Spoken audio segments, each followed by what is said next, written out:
This is Letter to Sons. I'm Doug Keating. I'm identifying the best 3 albums by my top 50 favorite rock bands of all time.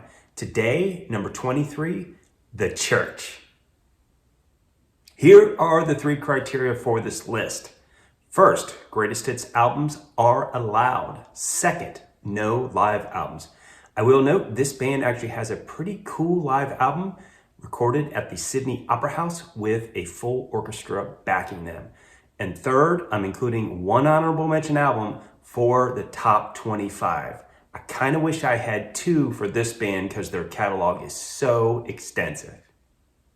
Let's see what artificial intelligence has to say about this list. According to ChatGPT, here are the 3 top albums by The Church.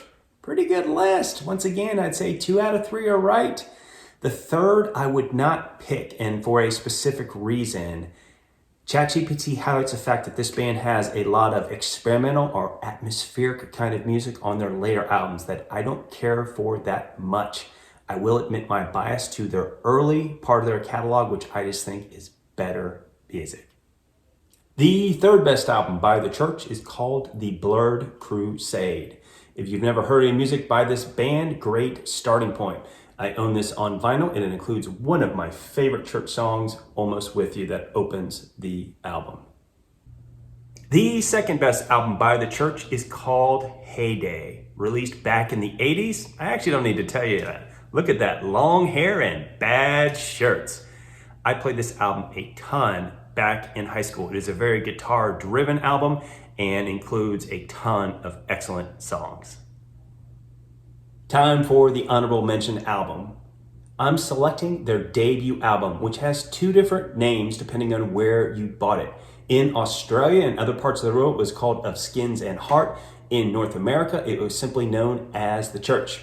I own this one on vinyl. Here's what the other album cover looks like.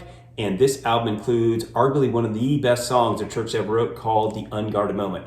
Although I heard recently Steve Kilbey hates that song, which is such a shame. It is a great song, the first one I ever heard by this band, and got me started on my Church fix.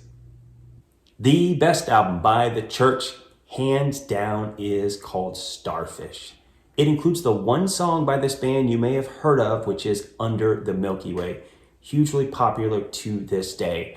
I own this one on vinyl. I have for decades, listened to it a lot. If you've never heard of this band, this is the album to start with for sure. It includes a ton of great guitar-driven music, and every time I listen to it, just makes me happy.